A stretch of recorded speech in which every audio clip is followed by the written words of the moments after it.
अस्सलाम वालेकुम स्टूडेंट्स। अभी मैंने आपको जो बॉन्ड एनर्जी वाला टॉपिक पढ़ाया था उसको थोड़ा सा मैं आपको और समराइज़ करके समझाना चाहती हूँ कि आप जो बॉन्ड एनर्जी है basically energy required to break all bonds of particular type in one mole of a substance. ठीक है, ये तो बात आपको समझ में आती है कि उतनी एनर्जी जो कि रिलीज़ होती है during the formation of a bond, उतनी ही energy same amount of energy is required to break that bond. ठीक है, क्लियर होगी बात। यूनिट ऑफ एनर्जी अभी हमने पढ़ा था कल, क्या थे? Kilo joules per mole. ठीक है, it is energy required to break an Avogadro's number of a bond और 1 मोल ऑफ अ बॉन्ड। यहाँ तक तो बात समझ आ गई।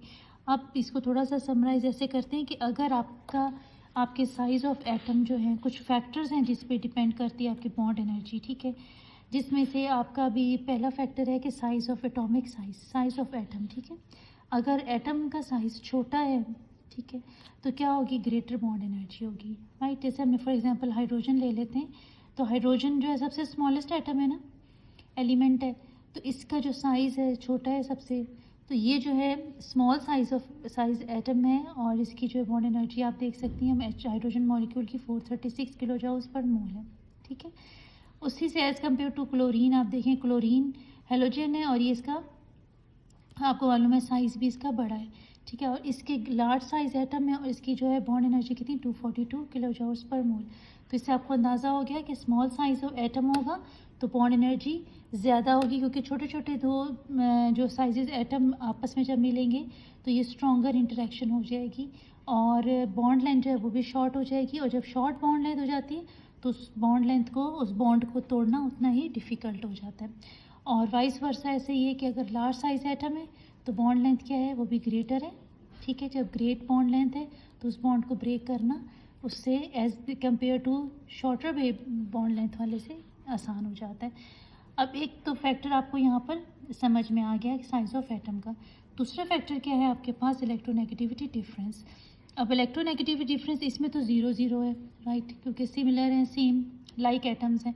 लेकिन इन टू अनलाइक एटम्स में अगर आपके पास इलेक्ट्रोनेगेटिविटी डिफरेंस ज़्यादा आता है, ग्रेटर इलेक्ट्रोनेगेटिविटी डिफरेंस आता है ना, तो तब भी आपकी जो बॉन्डिंग एनर्जी है ना, बॉन्ड एनर्जी वो बढ़ जाती है, 431 किलो जूल्स पर मोल हो जाती है।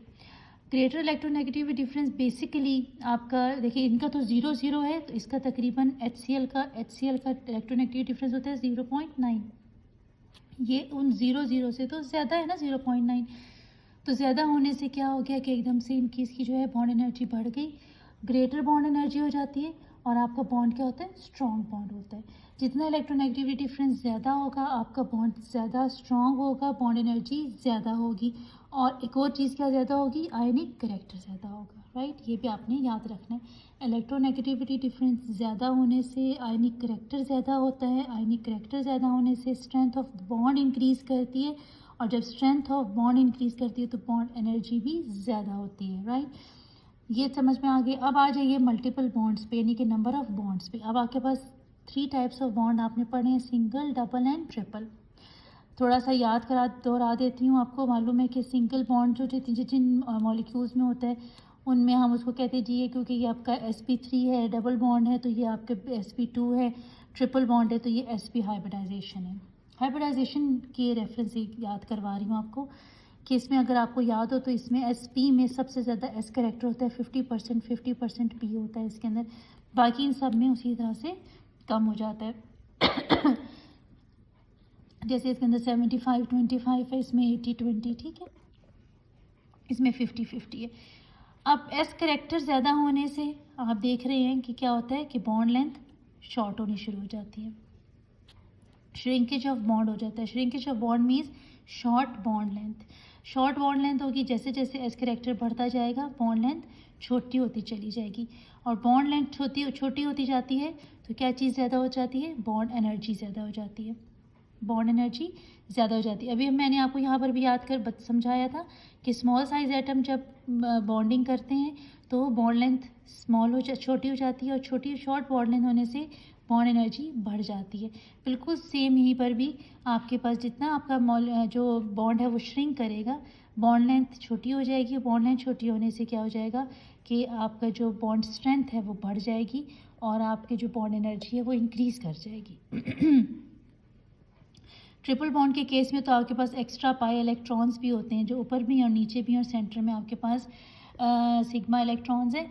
तो ये आपके पास और मज़ीद ये दो न्यूक्लियस को एक दूसरे के नज़दीक ड्रैग कर देते हैं, तो इससे और ज़्यादा बॉन्ड लेंथ छोटी हो जाती है, कि ये भी फैक्टर है बीच में। दूसरा, आपके पास increasing electronegativity difference, shrinkage of bond जो है उससे क्या होता है, इलेक्ट्रोनेगेटिविटी डिफरेंस भी बढ़ता चला जाता है, तो आपका जो है बॉन्ड है वो भी श्रिंक करेगा, और श्रिंक करेगा तो बॉन्ड लेंथ छोटी होगी। जब बॉन्ड लेंथ छोटी हो जाएगी तो क्या हो जाएगा बेटा, बॉन्ड एनर्जी इंक्रीज़ कर जाएगी, क्योंकि स्ट्रेंथ ऑफ बॉन्ड इंक्रीज़ कर जाएगी। अच्छा, ये तो मैंने अब आपको यहाँ पर आपका जो टॉपिक था बॉन्ड एनर्जी का, वो मैंने आपको यहाँ सारा समझा दिया है, ठीक है।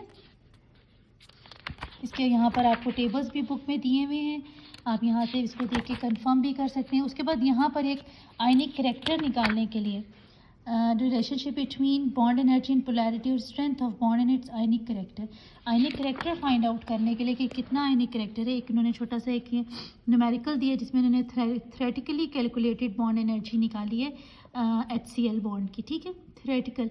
अब ये थ्योरेटिकली और एक्सपेरिमेंटल में क्या फ़र्क है, एक्सपेरिमेंटली जो कैलकुलेशन होती है वो बेटा वो तो एक्सपेरिमेंट के बाद ही पता चलता है ना, वो इंस्ट्रूमेंट के थ्रू होती है। जो रिज़ल्ट आता है वो एक आपको ऑथेंटिक या रिलायबल होता है। थ्योरेटिकल में ये होता है कि आप मैनुअली निकालते हैं, उसमें आप खुद से कैलकुलेशन करते हैं, तो उसमें ह्यूमन एरर भी आ सकता है और कोई ना कोई एरर्स के भी चांसेस होते हैं। एरर के चांसेस तो इंस्ट्रूमेंट में भी होते हैं, लेकिन मोर और लेस वो थोड़ा ज़्यादा रिलायबल होता है उसका result as compare to theoretical.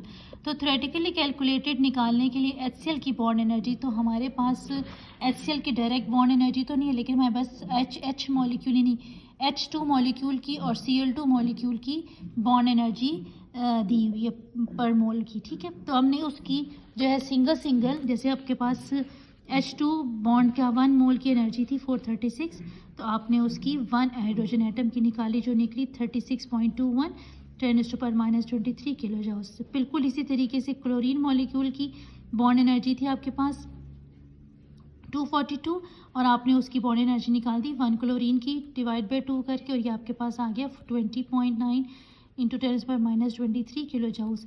तो ये आपने हाइड्रोजन और Cl और H की अलग अलग एक एक एटम की बॉन्ड एनर्जी निकाल ली।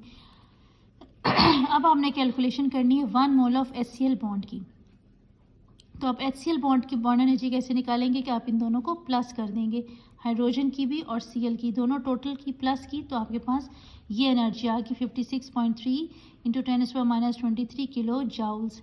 अच्छा, अब आपने क्योंकि ये पर मोल थी, तो पर मोल से आप मोल को ख़त्म करना है, तो आप क्या करेंगे, एवोगैड्रोस नंबर का इस्तेमाल करेंगे। आपने एवोगैड्रोस के साथ मल्टीप्लाई किया तो आपके पास ये किलो जूल्स आ गए, ठीक है। अब ये जो बॉन्ड एनर्जी आ गई ये 1 मोल की आ गई, वो तकरीबन 338.93 किलो जूल्स आ गए, राइट। अब ये तो आपने निकाला है थ्योरेटिकली, ठीक है, थ्योरेटिकली कैलकुलेटेड बॉन्ड एनर्जी। अब एक्सपेरिमेंटली डिटर्मिन एनर्जी कितनी है 431, कितना डिफरेंस है बीच में ना, 431 माइनस 338 करें तो ये काफ़ी सारा डिफरेंस आता है। अभी जो डिफरेंस आ रहा है ना बेटा, ये जो डिफरेंस आपके पास आ रहा है दोनों बॉन्ड एनर्जीज़ का, ये शो कर रहा है कि आपका जो HCl बॉन्ड है उसकी स्टेबिलिटी बहुत ज़्यादा है, ठीक है। It means more stable HCl bond. The stability is due to the ionic character present in the bond. अब ये क्योंकि ये H और Cl तो कोवलेंट थे ना, तो अब ये तो होना तो 338 ही चाहिए था, लेकिन क्योंकि डिफरेंस ज़्यादा आने की वजह ये है कि इसमें क्या है, आयनिक करैक्टर इंक्रीज़ कर रहा है, क्योंकि इसमें इलेक्ट्रोनेगेटिविटी डिफरेंस ज़्यादा आ गया ना, उनमें तो 0 था, इसमें 0.9 आया, तो इसके इलेक्ट्रोनेगेटिविटी डिफरेंस की वजह से इसमें क्या चीज़ बढ़ गई, इसमें आयनिक करैक्टर बढ़ गया, और आयनिक करैक्टर बढ़ने से क्या चीज़ बढ़ गई, स्टेबिलिटी बढ़ गई, राइट। तो greater the difference of electronegativity greater is ionic character and stronger is the bond, ठीक है, यहाँ तक समझ आ गया आपको। अच्छा, उसके बाद यहाँ पर आप देखिए बॉन्ड लेंथ है, बॉन्ड लेंथ भी मैंने आपको बता दी है कि what is bond length, distance between the nuclei of the atoms joined by the covalent bond, ठीक है। और उसका जो हाफ ऑफ द डिस्टेंस होता है, हाफ ऑफ द जो पूरा जो डायमीटर होता है उसका हाफ क्या कहलाता है, रेडियस। तो कोवलेंट बॉन्ड का हाफ कहलाएगा कोवलेंट रेडियस, ठीक है। तो ये आपके पास यहाँ पर कोवलेंट रेडियाई भी दिए हुए, और उनके बारे में आपको पता है कि श्रिंकेज हो जाती है, कोवलेंट जो बॉन्ड होता है वो श्रिंक होता चला जाता है जैसे जैसे इलेक्ट्रोनेगेटिविटी डिफरेंस बढ़ता चला जाता है। इलेक्ट्रोनेगेटिव डिफरेंस बढ़ता चला जाएगा, बॉन्ड लेंथ आपकी श्रिंक होती जाएगी, बॉन्ड लेंथ श्रिंक होगी तो याद रखिए कि आपका बॉन्ड स्ट्रॉन्ग होगा, और जितना बॉन्ड स्ट्रॉन्ग होगा बॉन्ड एनर्जी उतनी ही ज़्यादा होती जाएगी। ये देखिए आपके पास यहाँ पर कुछ बॉन्ड लेंथ बताइए सब कोवलेंट बॉन्ड्स की। ठीक है, आप देख सकती हैं कि यहाँ पर CH में 1.07 है, और जैसे जैसे आप नीचे आते जाते हैं इलेक्ट्रोनेगेटिविटी डिफरेंस बढ़ता है, तो आप देख लें कि बॉन्ड लेंथ भी आपके यहाँ पर इसकी जो है वो ज़्यादा हो रही है। यहाँ पर बॉन्ड लेंथ ज़्यादा है, इलेक्ट्रोनेगेटिविटी डिफरेंस यहाँ पर इसका इन्होंने निकाला नहीं है, लेकिन इसको अगर हम निकालें तो कितना इसका निकलेगा कार्बन और क्लोराइड का। अब यहाँ पर देखिए HCOONF है। ठीक है, bond length is also affected by the nature of hybridisation of bonded atoms. अब ये कहते हैं यहाँ पर sp3, sp2 और sp। अब ये कहते हैं कि इसमें जितना ज़्यादा s कैरेक्टर बढ़ता चला जाता है, आपका जो बॉन्ड लेंथ है वो आपकी श्रिंक हो जाती है, और बॉन्ड लेंथ छोटी होती है, शॉर्टर बॉन्ड लेंथ होता है, श्रिंकेज ऑफ बॉन्ड हो जाता है, और उससे क्या होता है कि आपकी स्टेबिलिटी बढ़ जाती है बॉन्ड की। ठीक है, bond is shortened by the increasing S character.